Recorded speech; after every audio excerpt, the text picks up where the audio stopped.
যে ব্যক্তি সন্ধ্যাকালীন সময় কোনো ব্যক্তি যদি এই দোয়াটা 3 বার পাঠ করে নিজের শরীরের মধ্যে ফু দেয়, আল্লাহর হাবিব ডাক দিয়ে বলেন ওই ব্যক্তি 3 বার দোয়াটা পাঠ করার কারণে আমার আল্লাহ তাআলা সমস্ত দংশনকৃত বিষক্রিয় প্রাণী থেকে আমার আল্লাহ তাকে হেফাজত করে দেবে। করোনা ভাইরাস আসলো, আসার কারণে সব মানুষকে এক খাঁচায় বন্দি করা হলো, তাই না? কিন্তু দেখা গেল সবাইকে আক্রমণ করেনি। কথা ঠিক না? সবাইকে আক্রমণ করেনি। যদি আপনার মৃত্যু হয় সাপের কামড়ে, হবে, মরা তো একদিন লাগবে, কথা ঠিক কিনা? কিন্তু এটা নিয়ে আগের থেকে ভীতু হয়ে হাত পা ধুয়ে খাটের উপরে বসে থেকে কাজ কাম সব বন্ধ করে দেওয়ার কোনো কারণ নেই। ভরসা করুন আল্লাহ, আমল করে যান, আল্লাহ তাআলা হয়তো আমলের মাধ্যমে হেফাজত করবে। আজকে আমাদের সমাজে রাসেল ভাইপার নামে একটা সাপ আসছে, কথা ঠিক না? আসলে কি ভাই, যখন যে জিনিসের মৌসুম আসে তখন ওই জিনিসের আলোচনা সমালোচনা কথা সবচেয়ে বেশি হয়। এই 12 মাসের মধ্যে দেখবেন কোনো একটা সময় শুধু আগুনের খবর। কিসের খবর? এই বস্তিতে আগুন লেগেছে, ওই গলিতে আগুন লেগেছে, ওই বাড়িতে আগুন লেগেছে, ওই ফ্যাক্টরিতে আগুন লেগেছে, কথা ঠিক না? শুধু আগুনের খবর। কিছুদিন যাওয়ার পর আরেকটা ইস্যু তৈরি হয়, তৈরি হওয়ার পর ওই ইস্যুটাকে আবার কি করে, আবার মানুষের সামনে ছড়ায় দেয়, কথা ঠিক না? এইভাবে একটার পর একটা চলে। করোনা ভাইরাস ছিল, করোনা ভাইরাস গেল, আসছে কেমনে জানা গেল, গেল কিভাবে এটা আর জানা গেল না, কথা ঠিক না? মাঝখান থেকে শুধু লকডাউন, শাটডাউন, এই ডাউন সেই ডাউন দিতে দিতে একেবারে এমন অবস্থা আমাদের ঘরের দরজা মাইসে দিয়ে যায়, অত ঘর থেকে যেন বেড়াতে না পারি, কথা ঠিক না? আমার ভাইরা, এখন হয়তো বলবেন যে এই যে প্রাণী, এই প্রাণীটা এত বিষধর, আল্লাহ কেন সৃষ্টি করেছেন, কথা ঠিক না?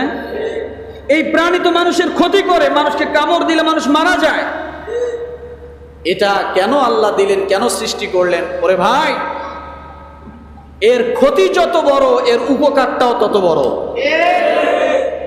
এর ক্ষতি যত বড় এর উপকার, এটা যত মারাত্মক এটা মানুষের উপকারে আসে তত।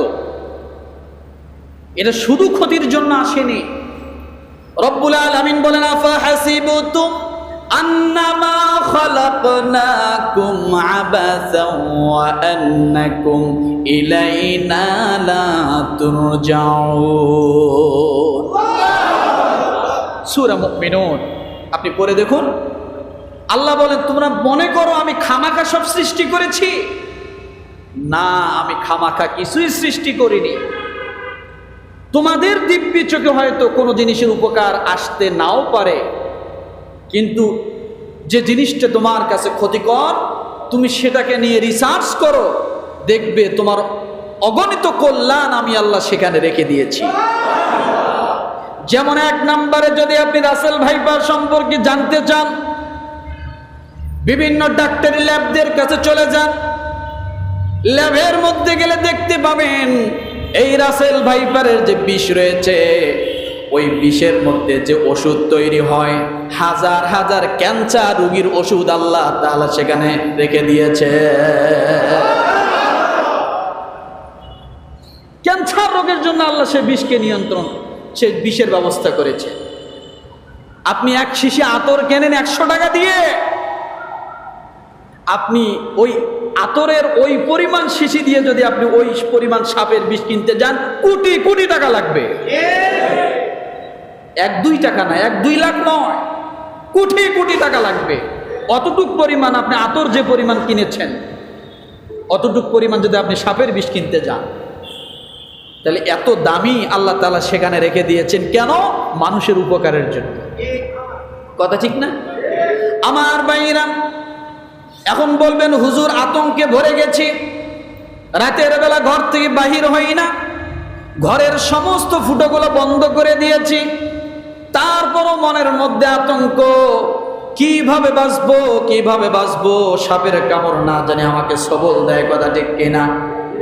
রব্বুল আলামিনের হাবিব আপনার মনের কথা আমার মনের কথা আগেই বুঝতে পেরে আল্লাহ তাআলার হাবিব ওষুধ দিয়ে দিলেন। কি দিয়ে দিচ্ছেন? কি দিয়ে দিচ্ছেন? ওষুধ দিয়ে দিয়েছেন। তিরমিজি শরীফের 3604 নং হাদিসের মধ্যে আপনি পড়ে দেখেন, আন আবি হুরায়রা রাদিয়াল্লাহু তাআলা আনহু আনিন নবী সাল্লাল্লাহু আলাইহি ওয়াসাল্লাম قال মান ক্বালা হিনা ইউমসি সালাস মাররা, যে ব্যক্তি সন্ধ্যাকালীন সময় কোন ব্যক্তি যদি এই দোয়াটা 3 বার পাঠ করে নিজের শরীরের মধ্যে ফু দেয়, আল্লাহর হাবিব ডাক দিয়ে বলেন ওই ব্যক্তি 3 বার দোয়াটা পাঠ করার কারণে আমার আল্লাহ তাআলা সমস্ত দংশনকৃত বিষক্রিয় প্রাণী থেকে আমার আল্লাহ তাকে হেফাজত করে দেবে। দোয়াটা জানবো? দোয়াটা জানবো? আউযু বিকালিমাতিল্লাহি তাম্মাতি মিন শাররি মা খালাক। পড়েন আমার সঙ্গে, আউযু বিকালিমাতিল্লাহি তাম্মাতি মিন শাররি মা খালাক। কোন ব্যক্তি যদি ফজরের পরে মাগরিবের পরে এইটা 3 বার পাঠ করে, রাসূল বলেছেন তাকে কোনো বিষক্রিয় কোনো প্রাণী তাকে দংশন করবে না। তিরমিজি হাদিস নাম্বার 3604/1 কেন বললাম? ওখানে আরো কিছু হাদিস আছে, বুঝতে পারছি? তাহলে আমরা এই দোয়াটা আমল করতে পারবো। আউযু বিকালিমাতিল্লাহি তাম্মাতি মিন শাররি মা খালাক। কয়বার পড়বো?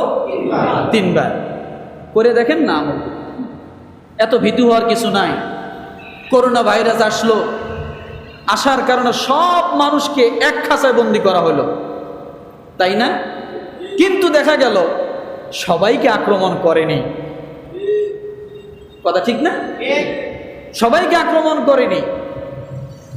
যদি আপনার মৃত্যু হয় সাপের কামড়ে, হবে, মরা তো একদিন লাগবে, কথা ঠিক কিনা? কিন্তু এটা নিয়ে আগের থেকে ভীতু হয়ে হাত পা ধুয়ে খাটের উপরে বসে থেকে কাজ কাম সব বন্ধ করে দেওয়ার কোনো কারণ নেই। ভরসা করুন আল্লাহ, আমল করে যান, আল্লাহ তাআলা হয়তো আমলের মাধ্যমে হেফাজত করবে। আমার ভাইরা, এই জন্য বলেছিলাম রব্বুল আলামিন যা চান তিনি তাই সৃষ্টি করেন এবং যাকে চান তিনি মর্যাদা সম্পন্ন করেন। এরপরে রব্বুল আলামিন ডাক দিয়ে বলে, বান্দারে আমি আল্লাহ তাআলা সেই মর্যাদার দিক থেকে আমার মাস হিসেবে আমি আল্লাহ মুহররম মাসটাকে আমি আল্লাহ আমার জন্য নিয়েছি। কার জন্য নিয়েছে? আল্লাহর জন্য।